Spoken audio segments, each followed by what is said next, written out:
오늘은요, 베트남 하면 여러분들 어떤 게 가장 먼저 떠오르세요? 쌀국수, 푸 떠오르셨을 테고. 그리고 부릉부릉, 네, 바로 오토바이, 세마이에 대해서 한번 이야기를 해볼까 합니다.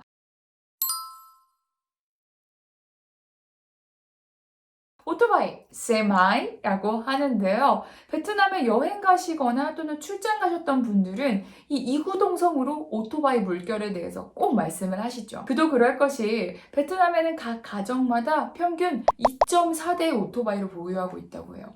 와, 상당한 숫자죠, 그쵸? 저도 베트남에서 유학을 할 때, 아니, 왜 이렇게 오토바이가 많을까에 대해서 한번 생각을 해봤는데, 일단 가장 큰 이유는 대중교통이 그렇게 많이 발전되어 있지 않아요.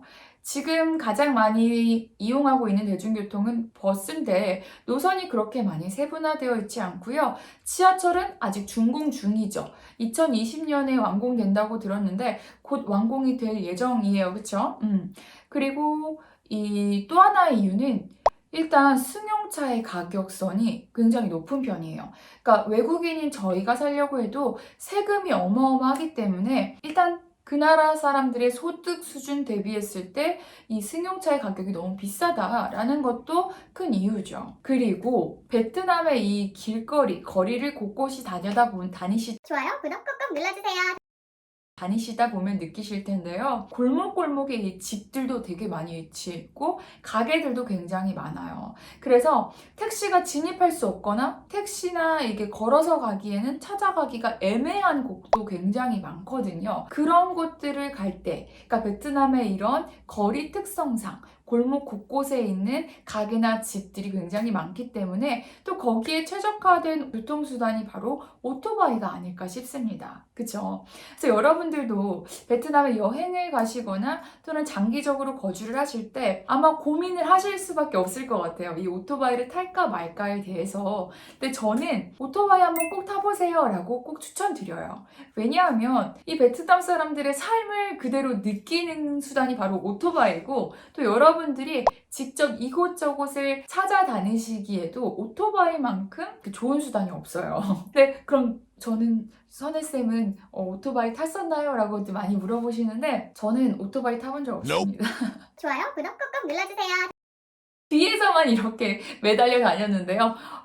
그래도 이제 저 같은 분들도 계실 거예요. 오토바이 타기 좀 무섭다. 또는 이 오토바이가 물결 속에서 내가 사고는 당하지 않을까 무섭다 하시는 분들은 또 제가 뒤에서 오토바이 택시도 알려드릴 건데요. 오늘 한번 이 오토바이에 대해서 좀 얘기를 자세히 한번 나눠볼게요.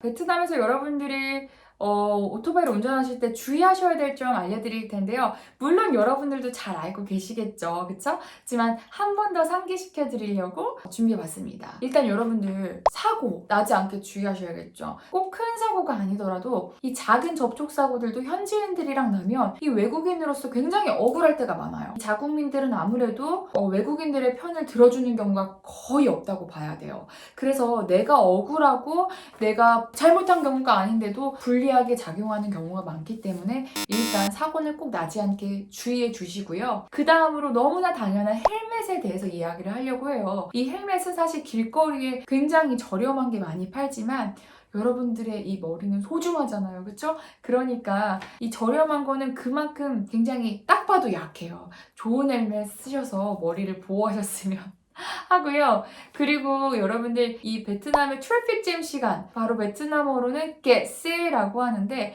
이 깨세 시간엔 차가 정말 어마어마하죠. 어느 정도냐면 도보까지 정말 오토바이로 쫙 덮이는 경우도 많이 보실 수 있는데 그렇기 때문에 보행자로서는 오토바이 사고, 접촉사고 주의하셔야 되고 그리고 소매치기 굉장히 많죠. 그런 시간대에 나도 모르게 없어지는 경우 있어요. 주의하셔야 되고요. 그리고 오토바이를 운전하는 입장에서는 내가 베트남에서 정말 운전을 아주 잘한다 이런 경우가 아니면 사실 화상의 위험도 있고 그렇기 때문에 긴 바지를 입으시거나 또는 잠깐 이렇게 다리를 댔는데 발이 밟힐 수도 있어요. 그럼 골절상이나 이런 걸 당하실 수도 있기 때문에 슬리퍼보다는 가급적이면 운동화를 신는 게 좋지 않을까 싶습니다.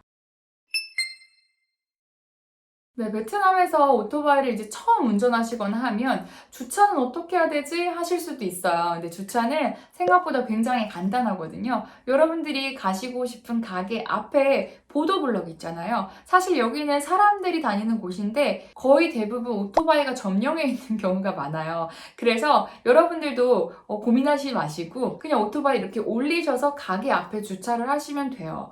아마 대부분의 가게 또는 그 구역별로 그 오토바이를 관리해주는 요원들이 있거든요. 그래서 내 오토바이 없어지면 어떡하지? 이런 고민하지 않으셔도 되고요. 충분히 둘러보시고 나오시면서 잔돈만 준비해 주시면 돼요. 잔돈은 보통 한 2,000동에서 5,000동 사이거든요. 여러분들이 그 부분은 꼭 기억을 하셨다가 나오시면서 주차비만 내면 된다. 또 이런 경우도 있어요. 이제 그 앞에 보도블럭에 주차를 못하는 경우에는 큰 공터 같은데 주차장이 따로 마련되어 있거든요. 이런 공영 주차장 같은 경우에는 들어갈 때 어떤 표를 받게 되실 거예요. 그럼 그 표를 출차하실 때 주차비랑 같이 내시면 됩니다. 그래서 그 수많은 오토바이 중에 내 오토바이를 어떻게 찾지? 근데 용케 찾을 수 있습니다, 여러분. 표시를 따로 해놓기도 하고요. 관리해주시는 분이 분필로 오토바이 이렇게 표시를 본인들만이 알 수 있는 표시를 또 하기도 하거든요. 그래서 오토바이 주차는 크게 문제될 게 없습니다. 다만 밤에 이제 오토바이 주차를 아무 곳에나 해놓으면 가끔 큰 트럭이 와서 싣고 갈 때가 있거든요. 꽁한 차가 싣고 가는 경우도 있기 때문에 밤에는 오토바이 주의하셔야 되겠죠? 네, 기억 꼭 해주시고요. 저는 베트남에서 오토바이를 직접 운전해 본 적도 없고요. 오토바이 운전을 할 수 없습니다. 잘 못해요. 그럼 제가 이제 베트남을 어떻게 흠뻑 느끼면서 살았는가? 자, 바로 저는 세옴이라는 교통수단을 이용했어요. 세옴이라고 하는데요. 세는 차 종류, 여기서 오토바이를 뜻하겠죠? 옴은 안다라는 뜻이에요. 그래서 안고 가는 차인데요. 사실 이 오토바이 택시를 타려면 앞에 운전자를 안을 수밖에 없겠죠. 이렇게요. 그죠?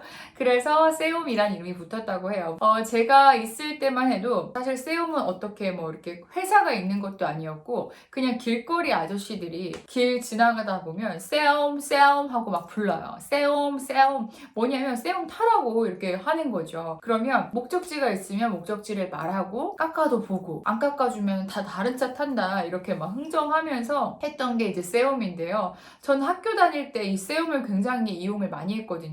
사실 택시비로는 그때 학생일 때 좀 부담스럽기도 했고 또 빨리 가야 되는데 지각할 것 같은데 이 세움만큼 세움 기사 아저씨만큼 베트남의 지리를 잘 아는 사람이 없기 때문에 어떻게 보면 오토바이 운전을 못하는 사람들을 위해서는 최적화된 교통수단이 아닐까 싶어요. 베트남에서. 요즘은 이 세움이 되게 많이 바뀌어가지고 우버나 그랩에서 이렇게 앱을 만들었어요. 그래서 거리 또는 이제 목적지를 거기 앱에 입력하면 가격이 딱 떠서 예전에 그런 흥정하는 재미는 없어졌지만 어쨌든 간에 정확한 가격에 이렇게 바가지 씌우는 거 받지 않고 갈 수 있게 된 거죠. 옛날에는 솔직히 좀 세움 기사의 신분이 보장되지 않기 때문에 무서운 것도 있었고 밤에 타기 위험한 것도 있었지만 요즘은 세움도 많이 바뀌어서 합법화가 되었기 때문에 여러분들이 이용하시기에 더 안전하게 이용하실 수 있지 않을까 싶습니다.